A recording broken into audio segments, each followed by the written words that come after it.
Hey guys, so today we're making chocolate chip cookie bars. If you've never had them, you're in for a real treat.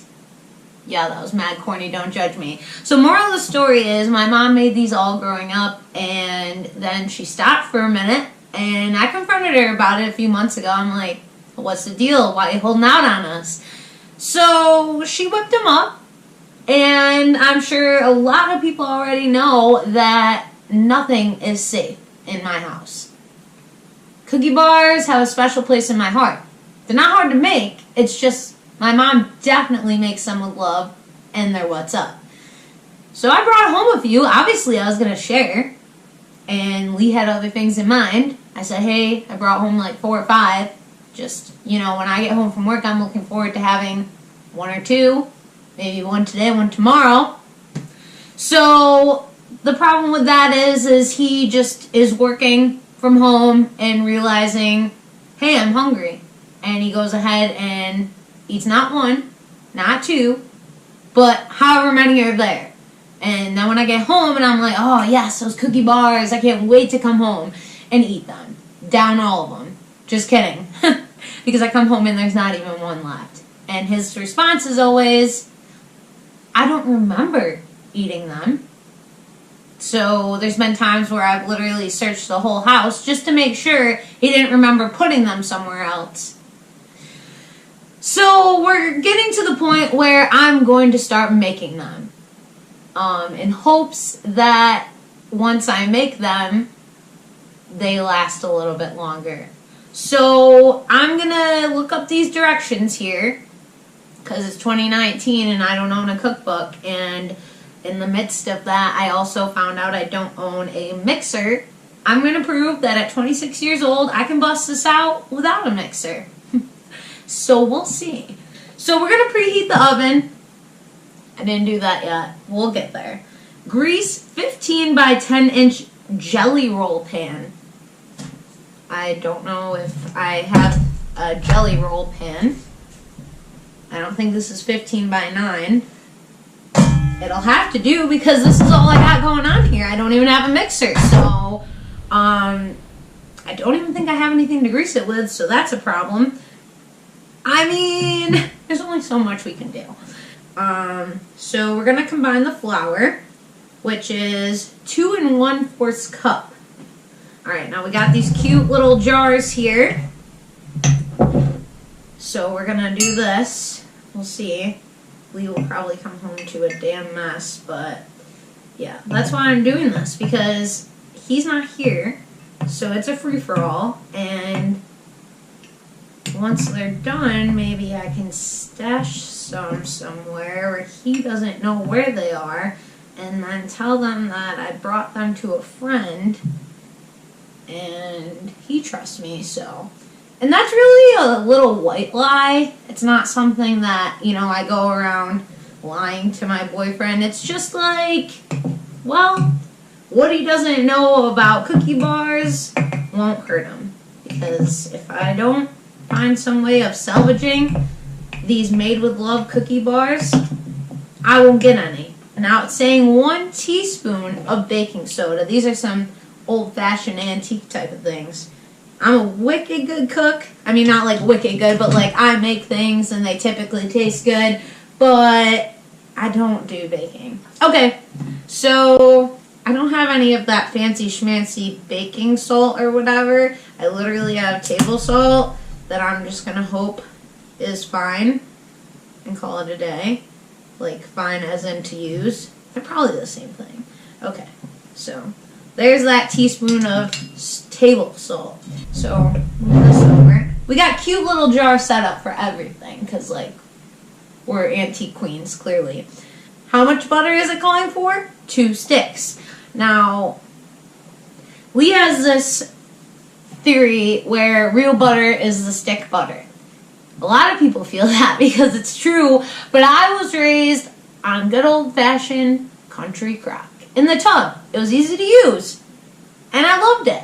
I do realize at this point, at 26, that you can buy real butter in a tub so that you don't have to worry about this hard stick stuff.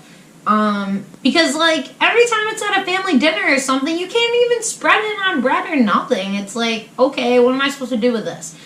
So I put this in the microwave for a minute because how else was I supposed to get it soft? Let's bust out the sugar. Got another cute little jar for that. Mason jar life, or whatever this is.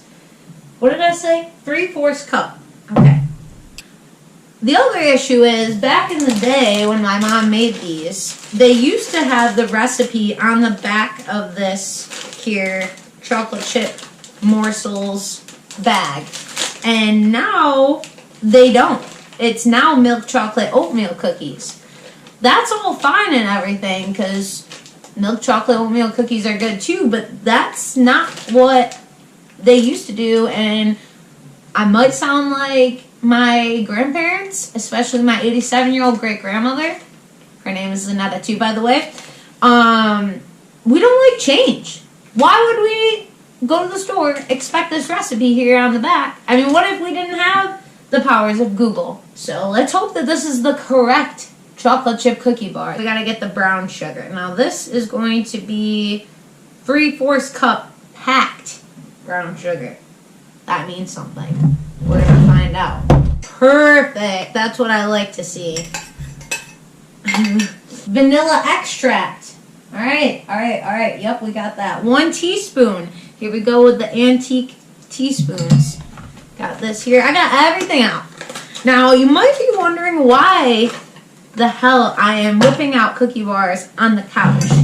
The thing is, we're in the middle of renovating, and I don't have something like, that was close, whatever. I don't have like something cute like an island, and I'm not saying that I'm high maintenance or something. I'm just saying that there's not really a setup in our kitchen right now that I could go all like housewife baking crazy. So that's why I'm sitting here on my garage sale find and the couch and making cookie bars like, don't mind me. So how many eggs? 2. Again, no beater, but seriously, I'm not even concerned. Alright, 1 down. Put that in my butter dish that I used to make sure that it was softened, was the term. Okay, so we are beating this up.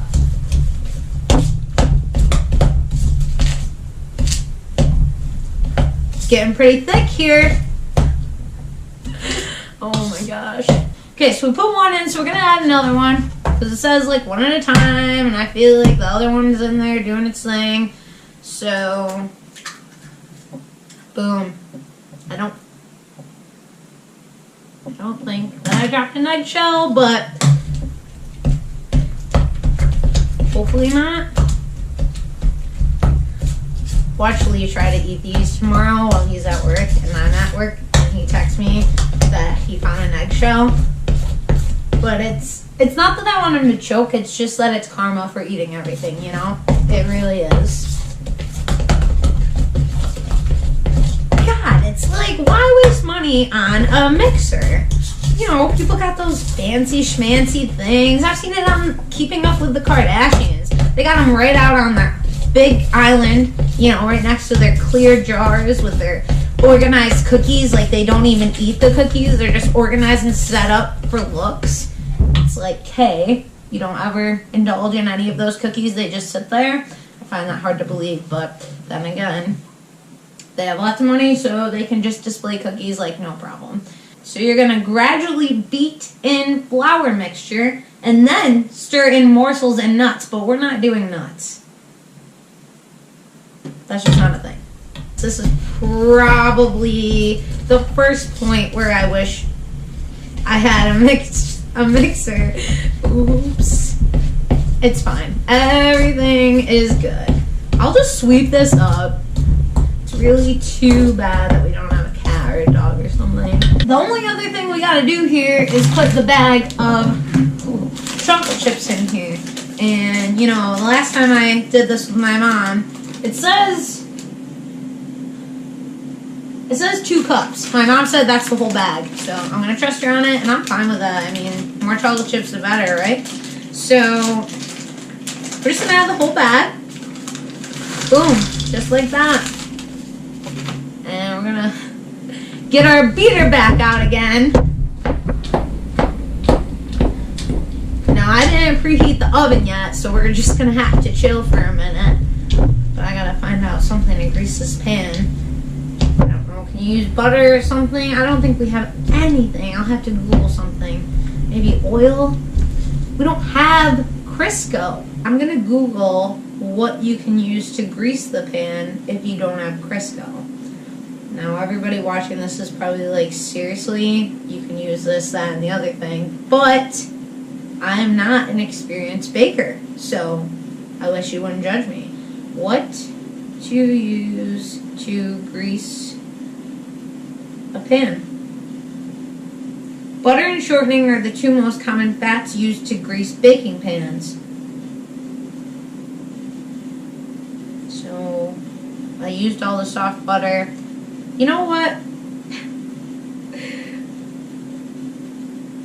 What do we think about not greasing the pan? Do we think that it's gonna cause a problem? Shortening. I remember when my mom and I made this a few months ago. Like I said, I helped her. She did most of it. Anyways, we made it a few months ago and it called for shortening. And my mom's like, I don't remember ever using shortening. And I was like, well, it calls for it. What is it? And my dad said, it's Crisco. Like, why didn't it just say that in the cookbook? Vegetable oil. There we go. That should be fine. Bacon fat. No, we're not using bacon fat. My God. Okay, so I'll grab the vegetable oil. I'll turn the oven on. And we'll be set to Martha Stewart the crap out of these chocolate chip cookie bars. 375. That's cool. I finally preheated the oven. We're going to grease it. We are. We don't have Crisco. I don't have softened butter sticks. But we do have oil. And it says you can use it. So my mom used to use Crisco religiously. And she would use a paper towel to like scoop it out of the thing. So like don't wonder why I'm using a paper towel. Spread into prepared pan. Now this looks pretty prepared to me. I'm literally a disaster. Like, I'm gonna have to shower. Like, who knew I had to put in an actual workout? Recently, maybe a month ago, they came out with the fact that you really shouldn't eat mix now. And they've always said that. Cookie dough mix, any raw mix with the eggs. Actually, they've always thought that it was about the eggs, but apparently it's something with the flour. You're not supposed to eat flour like before it's baked. It's not the egg, as we all thought. Well, I haven't heard of anyone actually like having fatal reactions from this, but you know, again, they recommend for you to not do a lot of things in life, and you gotta live on the wild side. You gotta be just more badass. And I'm not trying to be a bad influence, but like, eat the damn raw cookie dough once in a while. I'm not saying like down this whole pan or something, but obviously lick the spoon. Why would you waste all this mixture and rinse it down the sink when you could eat it? Just because you're worried about being sick. So, it tastes fine. I feel fine. So right now we're going to put it in the oven. It's preheated. Life is good. It's like 20 to 25 minutes. Let's see here. 20 to 25 minutes. Or until golden brown. Whichever comes first. Cool in pan on wire rack. Another thing I don't have in my life. And the final step is to cut into bars. Because we just made some cookie bars. So, I'm going to put them in the oven, 20 to 25 minutes. I'm thinking more in the 22-minute area. I feel like that's a really good idea. And then, I'll show you my finished product.